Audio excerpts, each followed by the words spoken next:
নমস্কার বন্ধুরা, লাবণীর পাকঘরে আপনাদের সবাইকে স্বাগত। প্রত্যেক দিনের মতন আজকে আবার একটা নতুন রেসিপি নিয়ে এসেছি আপনাদের সামনে। তাই এটা হচ্ছে দেখুন, সরপুঁটি মাছ, খুব বড় সরপুঁটি মাছ বাজার থেকে এনেছি। তো এটা দিয়ে আজকে একটা নতুন রেসিপি বানাবো। আপনারা সঙ্গে থেকে দেখবেন আমি কি বানাতে চলেছি। আজকে দারুণ একটা রেসিপি বানাতে চলেছি। তা আসুন আমি কি করি আপনারা সঙ্গে থেকে দেখুন। এখন আমি বন্ধুরা সবার প্রথমে এই সরপুঁটি মাছটাকে আমি এখন কেটে নেব। দেখুন কিরকম সাইজের মাছটা, সচরাচর এই মাছটা দেখা যায় না বন্ধুরা। দেখুন এবার মাছটাকে আমি এখন কেটে নিচ্ছি।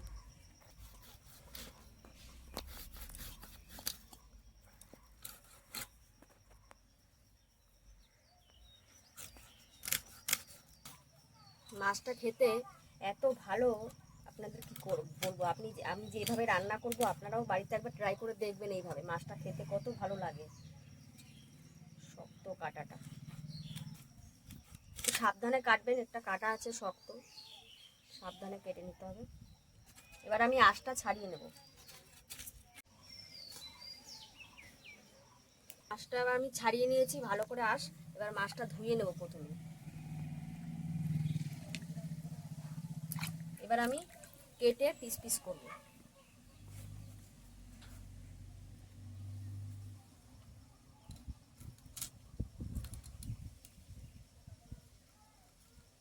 আমি মাছের ফুলটা রাখবো না, মাছের ফুলটা ফেলে দেব। মাছটা কাটা হয়ে গেছে, দেখুন কিভাবে কেটে নিয়েছি। এবার মাছটা আমি ধুতে যাব। আমি কলে চলে এসেছি মাছটা ধোয়ার জন্য। খুব সুন্দর করে আমি এখন পরিষ্কার করে মাছটা ধুয়ে নেব।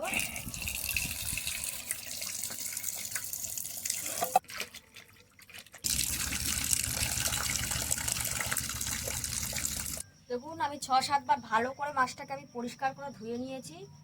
এবার আমি রান্না করব আসুন। তো এই মাছটা আজকে আমি রান্না করার জন্য যে যে উপকরণগুলো নিয়েছি সেগুলো আজকে আপনাদের একবার দেখিয়ে দিই। প্রথমত মাছটার জন্য রান্না করার জন্য নিয়েছি পোস্ত, সর্ষে, চালমগজ, এখানে আছে হলুদ, পরিমাণ মতো লবণ নেব কাঁচা লঙ্কা নেব, শুকনো লঙ্কা, আর এখানে আছে সরষের তেল।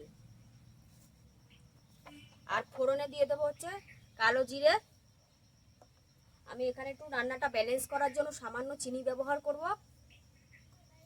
আর সঙ্গে হচ্ছে দেব টমেটো আর পেঁয়াজ। এবার সবার প্রথমে আমি মাছটাতে নুন হলুদ মাখিয়ে নেব। দিয়ে দেবো পরিমাণ মতো লবণ, দিয়ে দেবো পরিমাণ মতো হলুদ,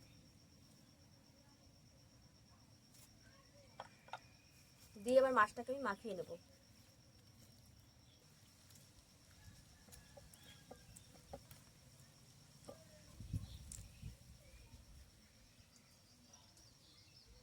মাছটা আমি নুন হলুদ মাখিয়ে নিয়েছি।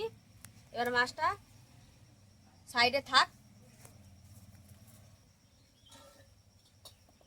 আমি সবার প্রথমে পেঁয়াজ, টমেটো, কাঁচা লঙ্কা এগুলো কেটে নেব। তার জন্য সবার প্রথমে পেঁয়াজটা আমি ছুলে কেটে নেব।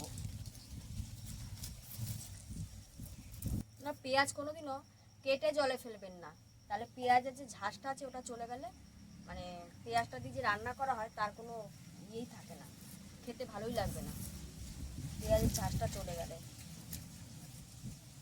গোটা গোটা পেঁয়াজ ছুলে তারপরে জলে ফেলবেন। কি হাওয়া দিচ্ছে। পেঁয়াজটা আবার কুচি কুচি করে কেটে নিচ্ছি।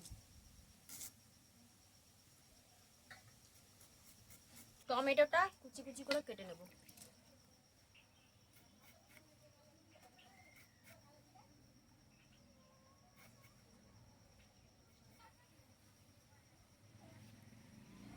এবারে লঙ্কাগুলোকে চিড়ে নিচ্ছি।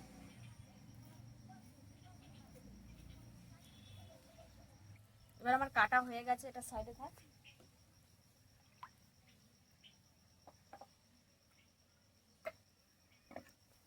আমি মশলাগুলোকে এক এক করে বেটে নেব। সবার প্রথমে নিয়েছি এখানে পোস্ত, তার সঙ্গে নিয়ে নিচ্ছি এখানে চালমগজ নিয়েছি আমি, চালমগজ একসঙ্গে আমি বেটে নেব ওটাকে। বন্ধুরা সবার প্রথমে যে কোনো যেটা বলছি, এই পোস্তটাকে আপনারা যদি হালকা শুকনো খোলায় যদি একটু ভেজে নেন তাহলে আরও বেশি ভালো লাগবে। আমি আর আজকে ভাজছি না, আমি এমনি কাঁচাই বেটে নিচ্ছি। আপনারা যদি পারেন তাহলে আপনারা হালকা পোস্তটাকে হালকা শুকনো খোলায় হালকা ভেজে নেবেন, তাহলে ফ্লেভারটা ভালো আসে।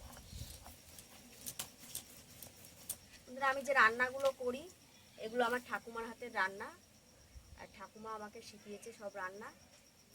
সেই রান্নাগুলোই আমি আপনাদের সামনে দেখাবার চেষ্টা করি। বন্ধুরা, এই রান্নাগুলো আমার ঠাকুমার কাছে শেখা, আর সেই রান্নাগুলোই আগেরকার দিনের রান্না আপনাদেরকে প্রসেস বাই প্রসেস আমি দেখাবার চেষ্টা করি, যাতে আপনাদের সুবিধা হয় সেইভাবে সহজভাবে দেখাবার চেষ্টা করি। আমি পোস্তটাকে একটা কথা বলি যে পোস্তটাকে আমি কাঁচাই বেটে নিচ্ছি। আপনারা যদি পারেন পোস্তটাকে হালকা শুকনো খোলায় ভেজে তারপরে পেস্ট করে রান্না করবেন, তাহলে বেশি ভালো লাগবে। কারণ পোস্তটা হালকা ভাজলে দেখবেন খুব সুন্দর একটা ফ্লেভার আসে, ওতে রান্নাটারও বেশি টেস্টফুল হয়। পোস্ত আর চালমগজটা বাটা হয়ে গেছে, এটা তুলে নিচ্ছি।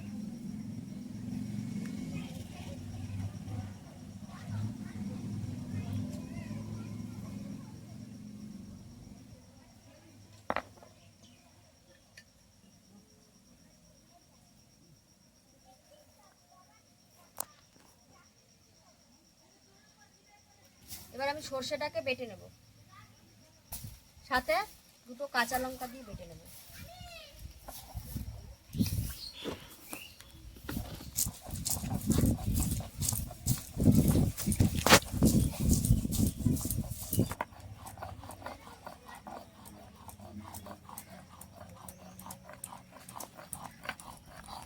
দেখুন আমার সর্ষে আর লঙ্কাটা বাটা হয়ে গেছে, এবার এটা আমি নামিয়ে নেব।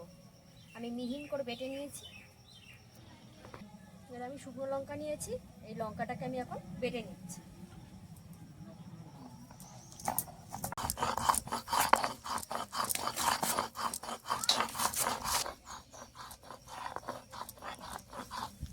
আমার লঙ্কাটা বাটা হয়ে গেছে, এটা এবার আমি নামিয়ে নিচ্ছি।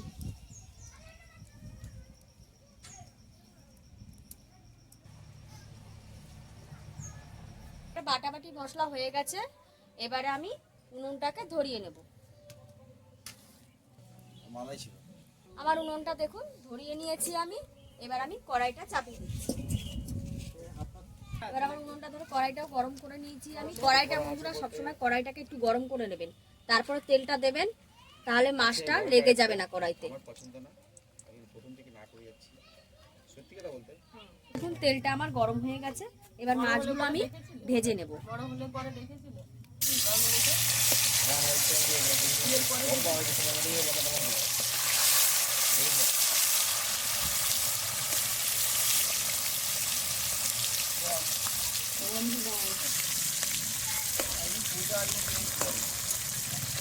মাছগুলো একবার ভাজা হয়ে গেছে, এবার আমি উল্টে দিচ্ছি। দেখুন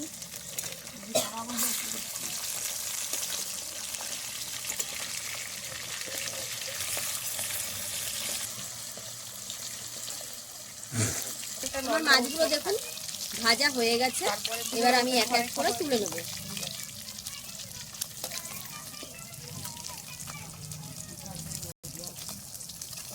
দেখুন মাছগুলো আমি এরকম করে ভেজে নিয়েছি, খুব বেশি একটা কড়াও ভাজিনি হালকাও ভাজিনি, মিডিয়াম করে ভেজে নিয়েছি। আমি কড়াইতে কালো জিরা ফোড়ন দিয়ে দিচ্ছি। এবার দিয়ে দিচ্ছি পেঁয়াজ।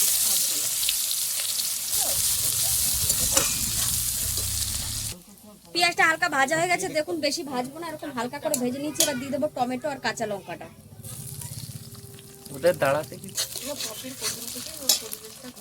সাথে একটু দিয়ে দেবো লবণ, টমেটোটা যাতে তাড়াতাড়ি গলে যায়।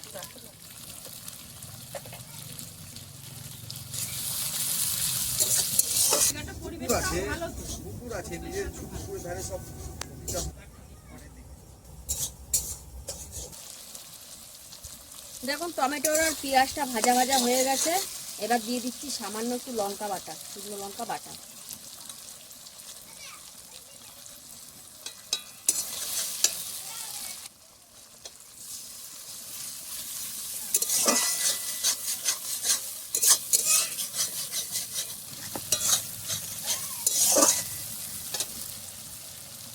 এবার দিয়ে দিচ্ছি পরিমাণ মতো হলুদ গুঁড়ো।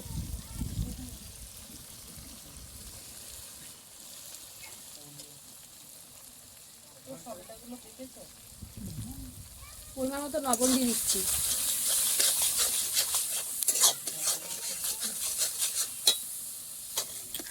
এরকমভাবে আপনারা আস্তে আস্তে জাল দিয়ে করবেন, বেশি জাল দিলে কিন্তু পেঁয়াজ আর মশলাটা পুড়ে যাবে, তাহলে খেতে ভালো লাগবে না। এরকম হালকা হালকা আজে মশলাটা কষাবেন, তাহলে দেখবেন রান্নাটা খুব সুন্দর হবে। দিচ্ছি সর্ষে বাটাটা, দিয়ে দিচ্ছি চালমগজ আর পোস্ত বাটা। এবারে বাটিগুলো ধুয়ে একটু আমি জল দিয়ে দেবো।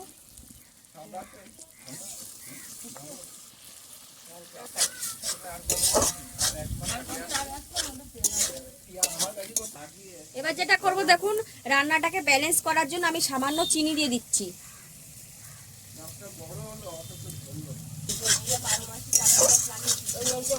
ভালো করে মশলাটা পাস করতে হবে।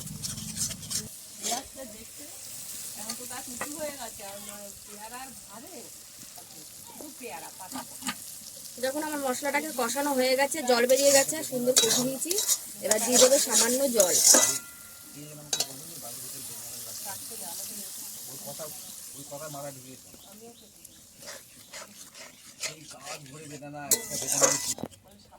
ঝোলটা ফুটে উঠলে আমি মাছটা দেব।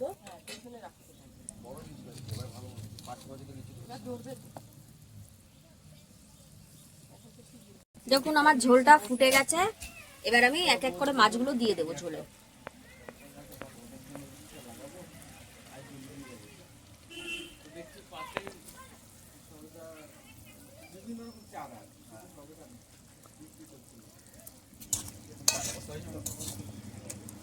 এবার আমি ঢাকনাটা চাপা দিয়ে দিচ্ছি।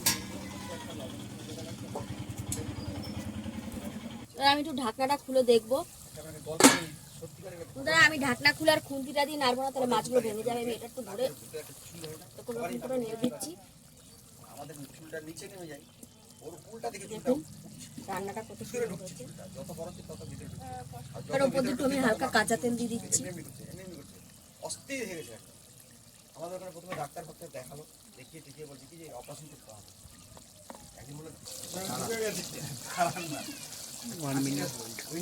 আমার দেখুন রান্নাটা হয়ে গেছে, এবার আমি রান্নাটাকে নামিয়ে নিচ্ছি।